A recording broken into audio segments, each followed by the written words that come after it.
Sigma Pi classes student, and a very good morning to you. Myself Praveen Base, and I hope you are enjoying the class very well.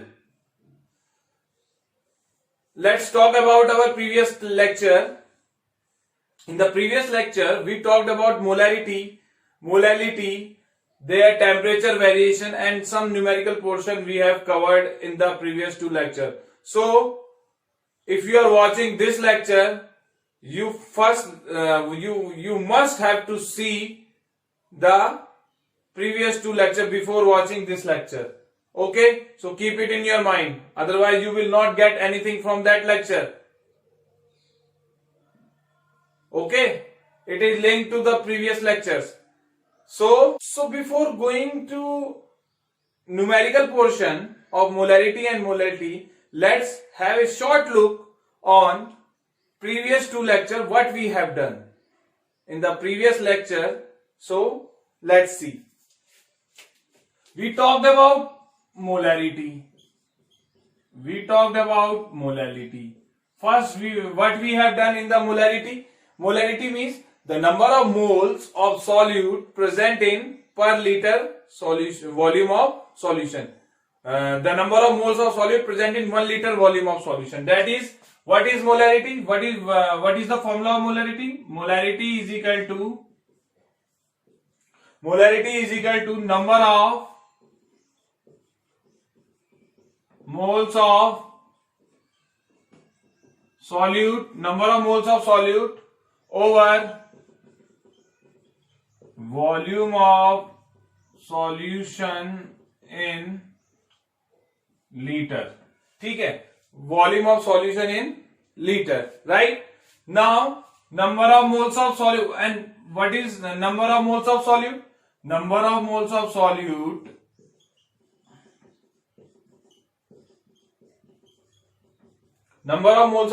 is equal to weight of solute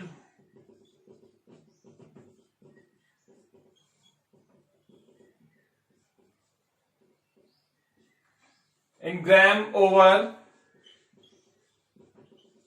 molecular mass. These things we have done in previous lecture. Okay, and what is the unit of molarity? What is the unit of molarity? That is, because number of moles of solute, that is moles, and volume of solution in liter. So unit is mole per liter. Are you getting my point? Molarity unit is mole per liter, or we can shortly write it like that, capital M. Now, talked about molality. What is molality? Molality is similar like molarity, but there is some variation in the denominator. Here, weight of solvent in kg in this place. So, what is molality? Molality is, it is the number of moles of solute present per kg weight of solvent. That is, let's see mathematical expression, molality. Molality is denoted by small m, molarity is denoted by capital M. Okay, so molality is equal to number of moles of solute over number of moles of solute over weight of solvent in kg. So these are the two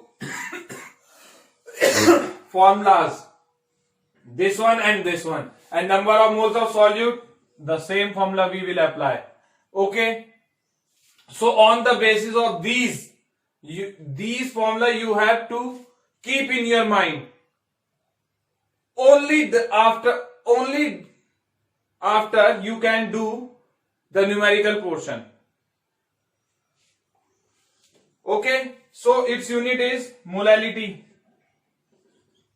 mole per kg or small m. Okay, in the previous lecture we have seen also the temperature variation. I hope you have seen the lecture. Molarity depends on temperature. So on increasing the temperature, molarity decreases. On increasing the temperature, molarity decreases. But in case of molality, there is no change in molality on increasing or decreasing the temperature, because in case of molality, the solvent is considered in weight of solvent in kg, and that is mass, and mass does not depend upon temperature. So now let's going to our numerical portion, and the first question is, have a look. Question है, calculate the molarity of water if it density 1000 kg per metre cube. अब मैंने यहां पे एक formula पहले से लिखा हुआ है कि मोलैरिटी इज इक्वल टू होता है mass of water upon molecular mass over volume of water. आप मोलैरिटी का वाला फॉर्मूला जानते हो ना, molarity is equal to number of moles of solute over volume of solution in litre. लेकिन यहाँ पे मोलैरिटी वाटर की ही पूछ रहा है कि मोलैरिटी वाटर की कितनी है. अब मोलैरिटी का मतलब क्या है, number of moles of solute present in 1 litre volume of solution. अब यहां पे वाटर क्या है, वाटर की ही मोलैरिटी पूछ रहा है, तो हम क्या लिखेंगे, number of moles of water over volume of water. Number of moles of water upon volume of water. Water का ही पूछ रहा है, वॉल्यूम भी वाटर का होगा, मोल्स भी वाटर के होंगे, तो number of moles of water upon volume of water. अब number of moles of water क्या होता है, mass of water upon molecular mass. अच्छा भाई ये कैसे आया, यहां देखो, अगर आपने पुराना लेक्चर देखा है तो आपको पता होना चाहिए था, लेकिन अगर नहीं भी पता तो आप देख लो. Number of moles of water कैसे निकालते हैं, ये लिखते हैं ना, मास ऑफ वाटर अपॉन वही वेट ऑफ सॉल्यूट नहीं करते थे, mass of water upon molecular mass. तो ये तो यहां से आ गया, इसको पुट कर दो, नंबर ऑफ मोलैरिटी को number of moles of water की जगह ये पुट करोगे मास of water upon molecular mass, तो यहां आ जाएगा. और नीचे वॉल्यूम ऑफ वाटर तो रहता ही था, आपने वो लेक्चर देखा होना जरूरी है भाई इस क्वेश्चंस को करने के लिए. इतना क्लियर हो गया आपको. तो ये तो आपके पास क्वेश्चन है. अब आपको चाहिए मास ऑफ वाटर, आपको चाहिए मॉलिक्यूलर मास, आपको चाहिए वॉल्यूम ऑफ वाटर. अब मोलैरिटी पूछ रहा है और आपको डेंसिटी गिवन है, तो पहले डेंसिटी वाले कॉन्सेप्ट को क्लियर करते हैं. इसको मिटा दूं, ये क्लियर हो गया ना इसके साथ. तो सबसे पहले करते हैं डेंसिटी वाला क्वेश्चन. कैसे रहना है, डेंसिटी वाला क्वेश्चन करते हैं. तो डेंसिटी वाले क्वेश्चन में क्या होगा आपके पास, देखो डेंसिटी ऑफ वाटर दे रखी है आपको, तो पहले से सॉल्व करते हैं डेंसिटी ऑफ वाटर को. तो डेंसिटी ऑफ वाटर क्या होता है, डेंसिटी ऑफ वाटर आपको दे रखा है 1000 kg पर मीटर क्यूब लिखा हुआ है, तो इसको मैं ऐसे लिख सकता हूं kg अपॉन मीटर क्यूब, वही तो है kg पर मीटर क्यूब. अब आपको यह भी पता है कि 1000 kg है ना, तो 1000 इंटू 1 kg बराबर 1000 ग्राम. अरे बचपन में पढ़ा था 1 kg बराबर 1000 ग्राम. 1 kg बराबर 1000 ग्राम, तो पुट कर दो 1 kg की जगह 1000 ग्राम, मतलब 10³ ग्राम. ये तो ऊपर वाला ऐसे कर दिया. अब मीटर क्यूब लिखा हुआ है ना यहाँ पे, मीटर क्यूब. अब आपको पता है 1 मीटर बराबर कितने सेंटीमीटर, 100 सेंटीमीटर. तो 1 मीटर बराबर 100 सेंटीमीटर, तो 100 सेंटीमीटर लिख दिया, लेकिन क्यूब बाहर से है, इतना हो गया. कितना क्लियर हो गया. अब इसको सॉल्व कर लेते हैं. अब देखो 1000 इंटू 10 की पावर, अब 100 सेंटीमीटर. अब 100 सेंटीमीटर को मैं ऐसे भी तो लिख सकता हूं 10 की पावर 2 की पावर 3, ऐसे लिख सकता हूं. तो पहले इसको लिख देते हैं 10 की पावर 3 इंटू 10 की पावर 3 ग्राम अपॉन 10 की पावर 2, और 2 इंटू 3 कितना हो जाएगा, 10 की पावर 2. देखो 10 की पावर 2 सेंटीमीटर की पावर क्यूब है ना. अब 2 इंटू 3 क्या हो जाएगा, 10 की पावर 6 हो जाएगा ना. 2 3 6 मल्टीप्लाई हो जाती है ना पावर, तो 2 इंटू 3 10 की पावर 6 हो जाएगा. ये क्या हो जाएगा, 10 की पावर 6 सेंटीमीटर क्यूब. और 10 की पावर 6 सेंटीमीटर क्यूब, 10 की पावर 6 से 3 ऐड हो गई ना पावर, मल्टीप्लाई में पावर क्या हो जाती है, ऐड हो जाती है इसमें. तो 6 हो गई और 6 से 6 कट गई, तो ये कट जाएगा. तो आपके पास क्या बचेगा, 1 ग्राम पर सेंटीमीटर क्यूब. तो डेंसिटी क्या मिली आपको, 1 ग्राम पर सेंटीमीटर क्यूब. अच्छा 1 ग्राम पर सेंटीमीटर क्यूब मिली, और इसी को मैं लिख सकता हूं 1 ग्राम पर ml। ये ध्यान रखना, इसको मैं क्या लिख सकता हूं 1 ग्राम पर ml। क्यों लिख सकता हूं, इस बात को हमेशा ध्यान रखना, अगर नहीं जानते हो तो जान लो 1 ml is equal to 1 centimetre cube. 1 ml में 1 सेंटीमीटर क्यूब होता है। और आगे जाके अच्छा, तो डेंसिटी ऑफ वाटर वाला पोर्शन क्लियर हो गया, मैं इसे मिटाने वाला हूं। बस आपको ध्यान रखना है कि डेंसिटी ऑफ वाटर 1000 केजी पर मीटर क्यूब दे रखी थी, उसको हमने कन्वर्ट कर दिया 1 ग्राम पर एमएल में। अब आप सोच रहे होंगे सेंटीमीटर क्यूब, एमएल क्यों लिखा मैंने, क्योंकि आप जानते हो 1 एमएल में 1 सेंटीमीटर क्यूब होता है, तो 1 ग्राम पर सेंटीमीटर क्यूब है, सेंटीमीटर क्यूब की जगह मैं एमएल लिख सकता हूं। 1 एमएल बराबर 1 सेंटीमीटर क्यूब। और एक बात हमेशा ध्यान रखना, इसको भी नोट कर लो माइंड पे, तो मैं सारा मिटा रहा हूं और केवल डेंसिटी ऑफ वाटर लिख रहा हूं जो मेरे को पता है। ठीक है, ये क्लियर हो गया पोर्शन, नोट कर लीजिएगा। तो हमने यहां से जो क्लियर किया वो क्या किया, वो क्या निकाला हमने, डेंसिटी ऑफ वाटर हमें मिल गया। क्या मिला, 1 ग्राम पर एमएल, यही तो मिला। और ये भी हम जानते हैं कि 1 ml बराबर 1 सेंटीमीटर क्यूब। ये हमेशा बहुत इंपॉर्टेंट है, ध्यान रखना, पता नहीं होता है, छोटी क्लासेस में नहीं पता होता, लेकिन यहां ध्यान रखो 1 ml बराबर 1 सेंटीमीटर क्यूब। तो 1 ग्राम, तो डेंसिटी वाटर की 1 ग्राम पर एमएल मिल गई। अब वॉल्यूम आपका सॉल्यूशन, वॉल्यूम ऑफ सॉल्यूशन नहीं दे रखा है, मोलैरिटी पूछ रहा है, तो वॉल्यूम ऑफ सॉल्यूशन क्या ले लेंगे, 1 लीटर मान लेंगे। 1 लीटर में निकालेंगे ना, मोलैरिटी निकाल रहे हैं वाटर की, तो वॉल्यूम 1 लीटर में निकालेंगे तो वॉल्यूम ऑफ वाटर क्या हो जाएगा, 1 लीटर। और 1 लीटर को हम क्या लिख सकते हैं, 1000 ml। ये तो सबको पता है कि 1 लीटर में 1000 ml होता है। ठीक है, तो 1 लीटर को हमने क्या लिख दिया, 1000 ml। और डेंसिटी वाटर की भी क्या लिखी हुई, 1 ग्राम पर ml, 1000 ml। अब आप बचपन में आपको ये तो पता ही होगा, density is equal to mass upon volume. Density is equal to mass upon volume, तो मास इज इक्वल टू क्या हो जाएगा, डेंसिटी इंटू वॉल्यूम। अरे ये पता है, mass equal to density into volume, तो वही लिखने जा रहा हूं। मास ऑफ वाटर कितना हो जाएगा, क्योंकि देखो फॉर्मूला देखो मोलैरिटी का, मास of water upon molecular mass. Molecular mass तो निकल जाएगा वाटर का, मॉलिक्यूलर मास वाटर का क्या होता है, निकाल दोगे, अभी देख लेंगे। लेकिन हमें मास चाहिए वाटर का, वाटर का मास कितना है, क्योंकि वॉल्यूम ऑफ वाटर हमें पता है 1000 ml है, वॉल्यूम ऑफ वाटर क्या है 1000 ml। लेकिन और 1 लीटर, लीटर में चाहिए होता है ना volume of water in litre, तो वो 1 लीटर है, चाहे 1000 ml लिख लो, क्योंकि ऊपर वाली चीज भी ml में रहेगी, बात एक है, 1 लीटर बराबर 1000 ml, 1 लीटर है। तो अब हमें क्या चाहिए, मास ऑफ वाटर चाहिए। तो मास ऑफ वाटर कैसे निकालेंगे, क्योंकि वॉल्यूम ऑफ वाटर तो हमें पता है। अरे भाई वॉल्यूम वाटर का कितना है, 1000 ml, 1000 ml तो वॉल्यूम है वाटर का, और डेंसिटी वाटर की दे रखी है 1 ग्राम पर ml, तो मास वाटर का निकल जाएगा डेंसिटी इंटू वॉल्यूम करके। तो डेंसिटी कितनी हो गई, 1 ग्राम पर ml इंटू 1000 ml। ठीक है, अब ml कट जाएगा तो आपको क्या मिलेगा, 1000 ग्राम। तो मास ऑफ वाटर कितना हो गया, 1000 ग्राम आपका मास ऑफ वाटर हो गया। मास ऑफ वाटर कितना हो जाएगा, 1000 ग्राम। इतना क्लियर हो गया, तो मैं क्वेश्चन मिटा रहा हूं ताकि ऊपर काम कर सकें। तो आपको मोलैरिटी निकालनी है वाटर की, ठीक है, फॉर्मूला आपको पता है, मास ऑफ वाटर आपको मिल चुका है, अब आपको मॉलिक्यूलर मास भी पता होना चाहिए। तो मॉलिक्यूलर मास क्या हो जाएगा, जरा मॉलिक्यूलर मास निकालो। मॉलिक्यूलर मास ऑफ वाटर क्या हो जाएगा, देखो H2 है ना, तो 2 into 1 plus 16। Molecular mass water का कितना हो जाएगा, 2 इंटू 1 प्लस 16, 18 ग्राम पर मोल। मॉलिक्यूलर मास क्या हो गया, 18 ग्राम पर मोल। मॉलिक्यूलर मास मिल गया, वॉल्यूम ऑफ वाटर हमें पता ही है, मास ऑफ वाटर भी पता है, तो पुट कर दो, मोलैरिटी निकल जाएगी।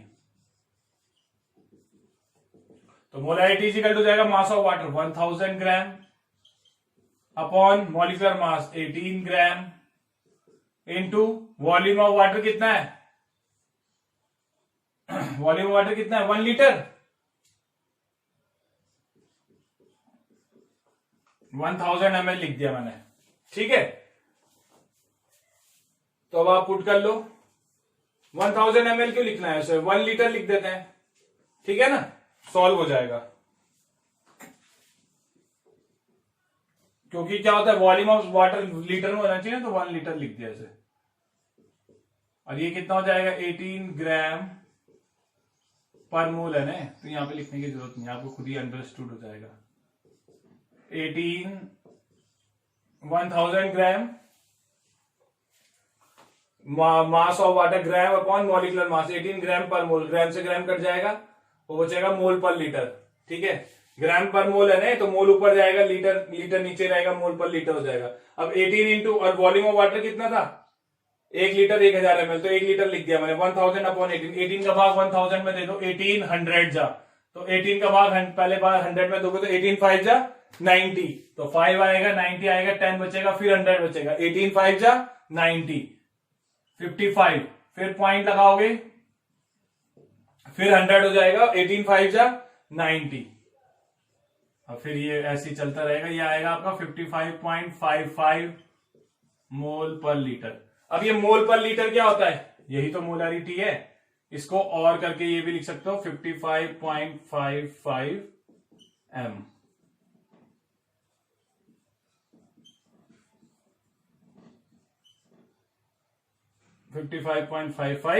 तो ये मोलारिटी हो गई किसकी, वाटर की।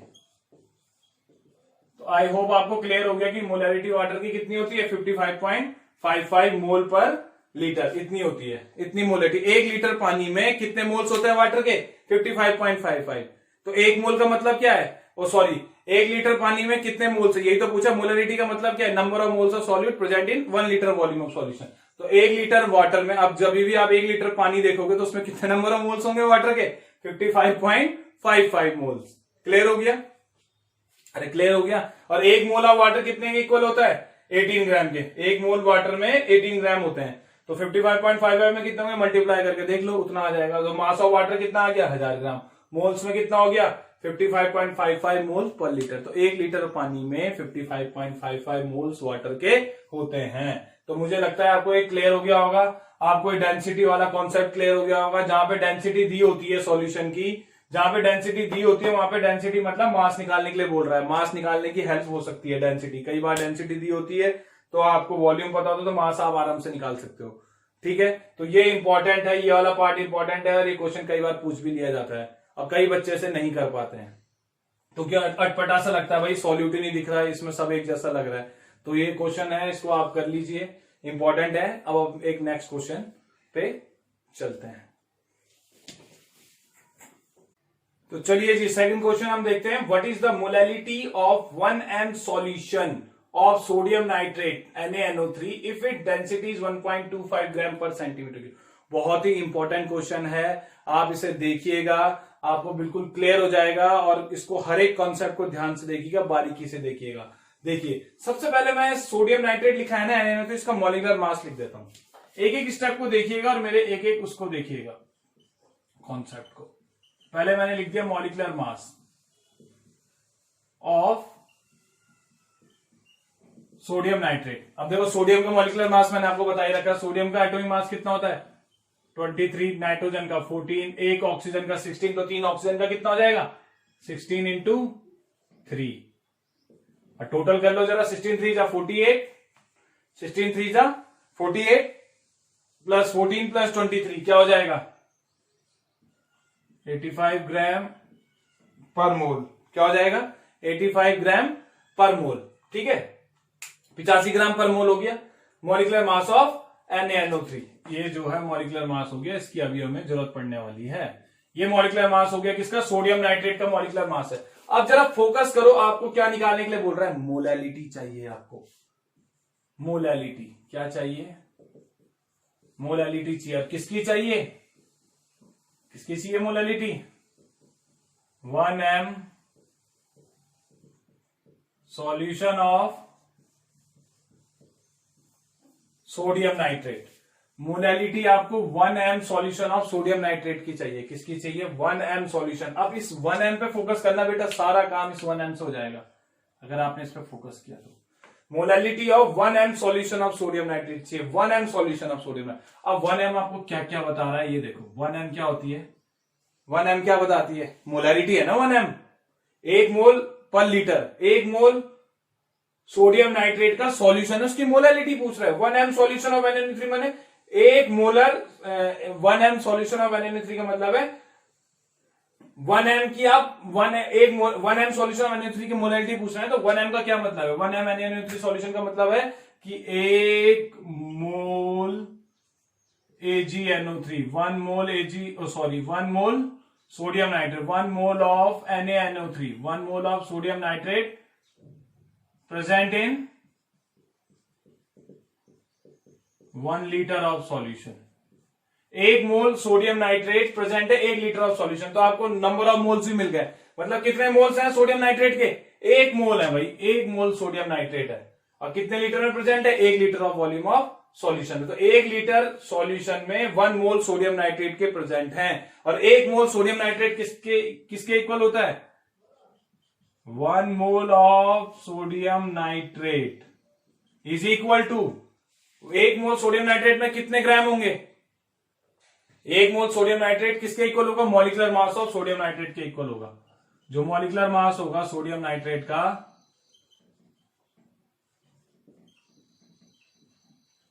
1 मोल सोडियम नाइट्रेट किसके इक्वल होगा? Molecular mass of sodium nitrate के इक्वल होगा।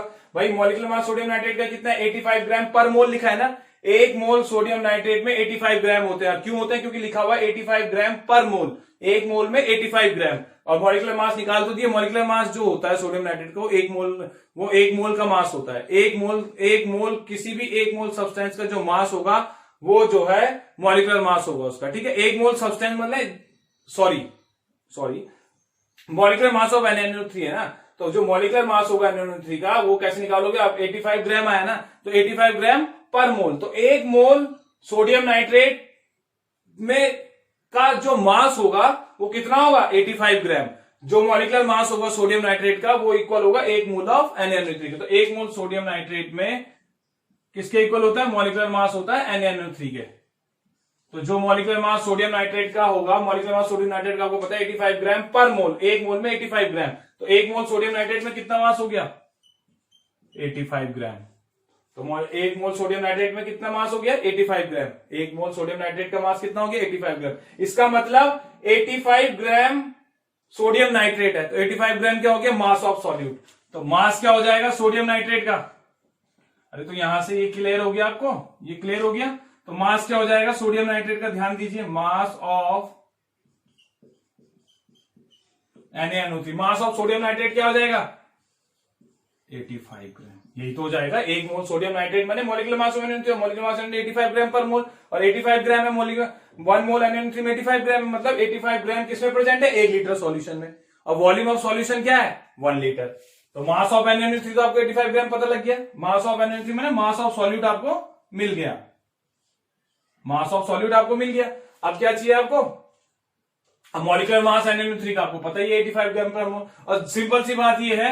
और अगर आपको नंबर ऑफ मोल्स NaNO3 चाहिए तो 1 मोल पहले से गिवन है, तो आपको निकालने की भी जरूरत नहीं, क्योंकि ये भी 85 है और ये भी 85 है, कट के 1 मोल ही बनेगा। ठीक है, तो खैर आपको मास ऑफ NaNO3 मिल गया 85 ग्राम। अब चलते हैं जरा क्वेश्चन की तरफ। 1 लीटर सॉल्यूशन प्रेजेंट है, तो वॉल्यूम ऑफ सॉल्यूशन क्या है? पहले वॉल्यूम ऑफ सॉल्यूशन भी लिख लेते हैं। वॉल्यूम ऑफ सॉल्यूशन, तो वॉल्यूम ऑफ सॉल्यूशन क्या हो जाएगा? जो वॉल्यूम ऑफ सॉल्यूशन का सोडियम नाइट्रेट का क्या हो जाएगा? 1 लीटर है ना, तो 1 लीटर को मैं लिख सकता हूं 1000 ml, लिख सकता हूं 1000 ml। और 1000 ml को मैं मैंने आपको बताया था 1000 ml को मैं ये भी लिख सकता हूं 1000 सेंटीमीटर क्यूब, क्योंकि 1 ml बराबर 1 सेंटीमीटर क्यूब बता रखा है मैंने आपको। 1 ml बराबर 1 centimetre cube.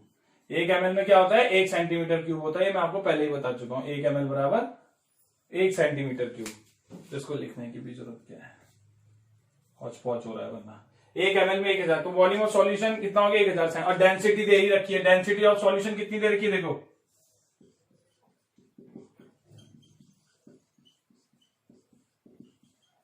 Density of solution कितना दे रखा है? 1.25 ग्राम पर सेंटीमीटर क्यूब। अब आपको वॉल्यूम ऑफ सॉल्यूशन भी दे रखा, डेंसिटी ऑफ सॉल्यूशन भी दे रखा, तो आपको मास ऑफ सॉल्यूशन भी तो चाहिए होगा, क्योंकि आपको मोलैलिटी निकालना है। मोलैलिटी नहीं निकालना है, आपको क्या निकालना है? मोलैलिटी। और मोलैलिटी का फॉर्मूला क्या होता है? मास ऑफ सॉल्यूट ओवर पर केजी वेट ऑफ सॉल्वेंट। पर केजी वेट ऑफ सॉल्वेंट, तो वेट चाहिए आपको, सॉल्वेंट का वेट चाहिए। तो वेट सॉल्वेंट का तब मिल पाएगा, क्योंकि मास ऑफ सॉल्यूट तो आपको मिल गया, मास ऑफ सॉल्वेंट आपको निकालना है। मास ऑफ सॉल्वेंट तभी निकाल पाओगे जब आपको मास ऑफ सॉल्यूशन पता होगा। तो डेंसिटी ऑफ सॉल्यूशन तो ये हो गया, तो मास ऑफ सॉल्यूशन कितना हो जाएगा? Mass of solution. तो मास ऑफ सॉल्यूशन कितना हो जाएगा, ये हो जाएगा मास ऑफ सॉल्यूशन निकालने के लिए क्या करोगे, volume of solution into density, V into D करोगे। तो वॉल्यूम ऑफ सॉल्यूशन कितना है 1000 सेंटीमीटर क्यूब इंटू डेंसिटी कितनी है 1.25 ग्राम पर सेंटीमीटर क्यूब। तो ये कितना आ जाएगा, ये हो जाएगा आपके पास, मल्टीप्लाई करो जरा कितना आ जाएगा 1250 ग्राम। तो ये मास ऑफ सॉल्यूशन कितना हो गया 1250 ग्राम, आपका मास ऑफ सॉल्यूशन हो गया। मास ऑफ सॉल्यूशन कितना हो गया 1250 ग्राम। अब क्या करना है आपको, मास ऑफ सॉल्यूशन 1250 ग्राम है, मास ऑफ सॉल्यूट ये NaNO3 क्या है, सॉल्यूट है भाई। मास ऑफ सॉल्यूशन तो 1250, mass of solute 85 gram NaNO3 solute ही तो है, 1000 लीटर 1 लीटर सॉल्यूशन में डाला है, तो मास ऑफ सॉल्यूशन 1250 ग्राम है। मास ऑफ सॉल्यूशन हमें निकालना था क्योंकि हमें मोलैलिटी चाहिए, तो मास ऑफ सॉल्यूशन 1250 ग्राम है, मास ऑफ सॉल्यूट 85 ग्राम है। अब मास ऑफ सॉल्वेंट निकालना है तो क्या होगा, सॉल्यूशन किससे बनता है, पहले लेक्चर में बताया था सॉल्यूट प्लस सॉल्वेंट सॉल्यूशन। तो पहले जरा इसको मिटा लेते हैं, करते हैं। मॉलिक्यूलर मास NaNO3 का याद रखना 85 ग्राम, मैंने मिटा दिया है यहाँ पे, अब लिखा हुआ था पहले, आपने नोट कर लिया होगा, ठीक है। तो अब आप देखो, अब आपको एक चीज तो पता है ना कि सॉल्यूशन किससे मिलके बनता है, सॉल्यूट प्लस सॉल्वेंट से, है ना। तो अगर आपको सॉल्वेंट का मास निकालना है तो सॉल्यूशन माइनस सॉल्यूट करना पड़ेगा। सॉल्यूशन के मास से अगर सॉल्यूट के मास को घटा दिया जाए, सॉल्यूशन के मास ऑफ सॉल्यूशन में से मास ऑफ सॉल्यूट घटा दो तो मास ऑफ सॉल्वेंट मिल जाएगा, मिल जाएगा। तो यही करने जा रहा हूं मैं, तो क्या लिखूंगा, mass of solvent equal to क्या हो जाएगा, मास ऑफ सॉल्यूशन कितना है 1250 gram minus mass of solute 85 gram, कितना हो जाएगा, ये आएगा आपके पास 1100 कितना आएगा, काटो जरा, 10 में से 5 गए 5, क्या बचा फिर उसके बाद 4, 14 में से 8 गए 6, 1165 ग्राम 1165 ग्राम। अब मास ऑफ सॉल्वेंट तो हमें मोलैलिटी वाले फॉर्मूले में क्या चाहिए होता था, अब देखो मोलैलिटी का फॉर्मूला क्या है, इसको मिटा दूं, इसको मिटा देते हैं, ये आपने लिख लिया होगा। देखो मोलैलिटी का फॉर्मूला क्या है, पहले मास ऑफ सॉल्वेंट आपको केजी में चाहिए होगा ना, तो आप इसे केजी में कन्वर्ट कर दो तो हो जाएगा 1.165 केजी, 1.165 केजी। दिख तो रहा होगा ना आपको, पता नहीं, 1.165 केजी हो गया मास ऑफ सॉल्वेंट। अब मोलैलिटी क्या होता है, मोलैलिटी चाहिए ना आपको, molality small N, molality of 1 m solution, molality चाहिए 1 m सॉल्यूशन ऑफ NaNO3, लिखा ये क्वेश्चन है, molality of 1 m solution of NaNO3, molality निकालो 1 m सॉल्यूशन ऑफ NaNO3 की। तो मोलैलिटी क्या हो जाएगा, स्मॉल एन से दिखाते हैं, तो मोलैलिटी किस हो जाएगा, weight of solute, molality is equal to क्या होता है, वेट ऑफ सॉल्यूट। तो वेट ऑफ सॉल्यूट क्या लोगे, molality is equal to, sorry molality is equal to number of moles of solute, number of moles of solute क्या है यहां पे NaNO3, number of moles of NaNO3 over weight of solvent in KG. अब देखो number of moles of NaNO3 पूछा है ना, अब सॉल्यूशन में आपको पहले ही दे रखा है क्वेश्चन में कि 1 m सॉल्यूशन ऑफ NaNO3 और 1 m सॉल्यूशन ऑफ NaNO3 मैंने अभी आपको बताया था, आप पीछे रिवाइंड करके देख सकते हो। 1 m सॉल्यूशन ऑफ NaNO3 में क्या करवाया था, 1 m सॉल्यूशन ऑफ NaNO3 में क्या कराया था मैंने आपको कि 1 m सॉल्यूशन माने 1 मोल ऑफ NaNO3 1 लीटर में प्रेजेंट है, तो 1 मोल है ना NaNO3, तो नंबर ऑफ मोल्स कितने हैं NaNO3 के, एक ही मोल तो है, जिसका वेट कितना आ रहा था 85 ग्राम, तो वो तो हमने मास ऑफ NaNO3 ले लिया था, ताकि ये हमने इसलिए लिखना पड़ा क्योंकि मेरे को क्या निकालना था, मास ऑफ सॉल्वेंट चाहिए था। क्योंकि अब मैं इसको डायरेक्ट अगर मैं इसको नंबर ऑफ मोल्स को खोलूंगा कि वेट ऑफ, वो क्या लिखूंगा, mass of NaNO3 over molecular mass, तो मॉलिक्यूलर मास भी 85 है और मास ऑफ NaNO3 85 है, उसमें 1 ही आना है, तो क्योंकि यही रखा है 1 मोल ऑफ NaNO3, क्या दे रखा है 1 मोल ऑफ NaNO3, तो number of moles of NaNO3 कितने हैं 1 मोल। क्वेश्चन में पहले गिवन है कि 1 मोल NaNO3 है, तो 1 मोल। Weight of solvent in KG कितना है? Weight of solvent in KG कितना है? 1.165। तो आंसर आ जाएगा इसका मोल पर केजी में। और कितना आंसर है इसका, इसको निकाल देते हैं, सॉल्व कर लेते हैं। कैलकुलेटर से आप इसे सॉल्व करिएगा। मैं इसका आंसर डायरेक्ट बता देता हूं आपको। डायरेक्ट इसका आंसर कितना है? 0.858। 0.858 0.858 हाँ 0.858 0.858 हाँ 0.858 मोल पर केजी। तो ये हो जाएगा आपके पास 0.858 मोल पर केजी को क्या लिख सकता हूं? स्मॉल m भी लिख सकता हूं। तो ये बहुत ही इंपॉर्टेंट क्वेश्चन है। देखिए एस टाइप के क्वेश्चनों को बुक में बहुत ही टेढ़े मेढ़े तरीके से किया होता है। ये तो खैर अनसॉल्व्ड क्वेश्चन था, लेकिन कई सारे जो आप सॉल्व एग्जांपल भी देखोगे घुमा फिरा के किए होते हैं, पताते नहीं है कभी क्या लिखा हुआ है, कैसे लिखा हुआ है, डायरेक्ट सॉल्व किए हुए रहते हैं, तो आपको क्लियर नहीं हो पाएगा। तो आपको जब तक कॉन्सेप्ट बिल्कुल क्लियर नहीं होगा मोलैरिटी का क्या है, उसका एक्चुअल कॉन्सेप्ट क्या मतलब है, तो तब तक आप नहीं कर पाओगे। देखो इसमें कुछ दे ही नहीं रखा था, 1m सॉल्यूशन लिखा था NaNO3 का। अब यहीं से आपको सारी जानकारी निकालनी थी, और वो बच्चा, ये वही स्टूडेंट कर सकते हैं, वही जिनका कॉन्सेप्ट बिल्कुल क्लियर हो, जिन्होंने बिल्कुल कॉन्सेप्ट पकड़ के किया हो, हाँ भाई क्या है एक्चुअल में, क्या बोलना चाह रहा है, तो वो छोटी सी जानकारी से भी पूरे क्वेश्चन को सॉल्व कर देगा। तो ये देखिए बहुत ही अच्छा क्वेश्चन था। आप इन 2 क्वेश्चनों को करिए। मैंने आपको दोनों टिपिकल क्वेश्चन कराए हैं। इसी तरीके के क्वेश्चन आप और भी कीजिएगा। और मैंने आपको वही हार्ड से क्वेश्चन कराए हैं जो मतलब थोड़े टिपिकल से थे, आपको हेल्प करेंगे। और आज के लिए सिर्फ इतना ही, और आगे जाके हम और अब स्टार्टिंग से स्टार्ट करने की कोशिश करेंगे। चैप्टर को अब सीरियल वाइज करेंगे। ये तो हमने कुछ ऐसे ही करा, मोलैरिटी आपको पता होना चाहिए क्या होता है, तो हमने कुछ क्वेश्चंस करे इसके और कुछ इंपॉर्टेंट क्वेश्चंस किया। अब इससे रिलेटेड आप कई सारे क्वेश्चन आप आसानी से कर लोगे, आपको कोई दिक्कत नहीं आएगी। मोलैरिटी में डेंसिटी वाले था, देखो मैंने टिपिकल 1m लिखा हो तो उस तरीके से कैसे करते हैं, सॉल्वेंट कैसे लेते हैं, ये सब मैंने आपको इसमें डिस्कस कर दिया है।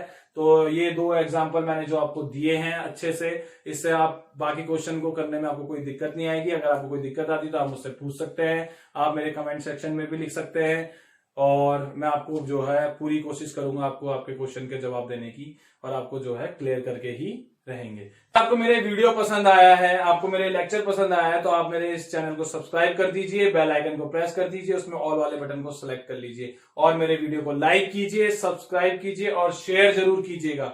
ठीक है, थैंक यू।